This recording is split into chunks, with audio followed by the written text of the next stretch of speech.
So welcome to our second B Chapel of the year. If you missed it last time, B Chapel is as in the letters B-E, as in be still and know that I am God. So I invite you, if you're not comfortable already, to find a way to get comfortable. If you're standing, you can sit on the sides or in the back there. But real quick, I have an announcement. There is a women's breakfast this Saturday from 9 to 11 a.m., and if you're interested in attending that, ladies, you can sign up online, and you can also sign up for our spring break mission trips. It might seem early, but it's good to start planning and imagining these things and having the necessary conversations with your family about if that's going to be something you'd like to do. So the B Chapel, we're going to start here by remembering. Last night we were meditating on the story of King David and his deep and dark sin and his attempts to cover up his sin. And we looked at how the prophet Nathan came and spoke to him, and he said, David, you are the one. You are the one who has tried to sneak around and to find a way to get by in your sin and your darkness. But he calls him out as what prophets do. And in Psalm 51, this is a prayer of confession that we often pray here on Sunday nights. It's also a prayer that some on the worship team are memorizing. There is this interesting line here that got stuck in my gut where it says, you desire truth in the innermost being. And this is a prayer of King David. He says, you desire truth in the innermost being. Therefore, teach me wisdom in my secret heart. That idea of being called out and then going to the secret place. Where is that secret place? That is that place of longing and hopes and desires that we can only really explore and remember when we slow down and when we're still and we're quiet before the Lord. So we're going to meditate through Jesus' instructions on how to slow down, how to pray in Matthew chapter 6 today. We're going to be looking at different sections of that, and while we do that, we'll also have time to silence. So if we just stop singing, that's a time for you just to sit still.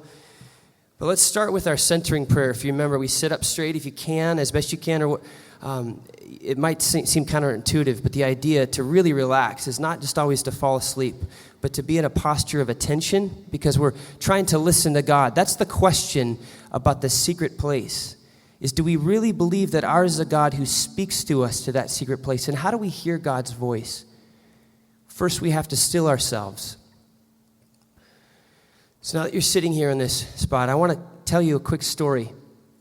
Mother Teresa of Calcutta was being interviewed by a journalist, and the journalist asked her, Mother, when you pray, what do you say to God? And she said, oh, when I pray, I don't say anything. And puzzled, he looked at her and he said, well, then what do you do when you pray? She says, when I pray, I listen. And the journalist asked her, well, then when you listen, what is it that you hear from God? And she said, well, I don't hear anything. And if you don't understand that, then you don't understand prayer. Because what we're trying to do is to come close to a person, and that requires us to be still enough to recognize that God is with us. So let's sit here in attention, and then I'm going to ask you to say some words back with me.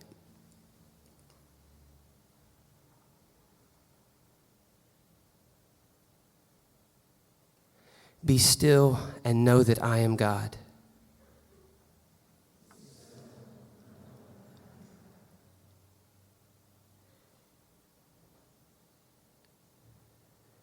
Be still and know that I am.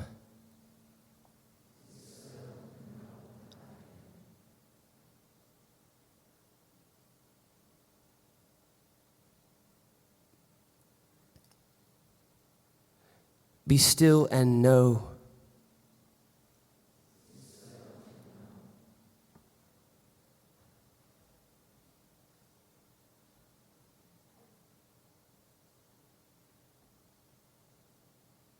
Be still.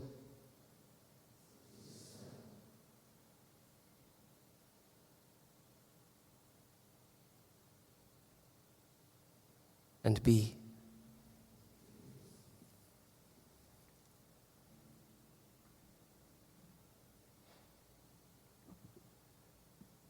And in Matthew 6, Jesus says to the Pharisees, truly I tell you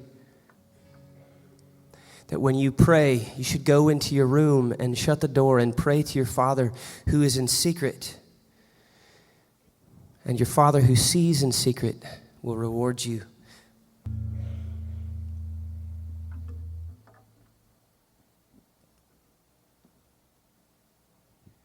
And we learn more about the secret place as Jesus goes on in Matthew chapter 6, when he says, when you are praying, do not heap up empty phrases as the Gentiles do, for they think that they will be heard because of their many words.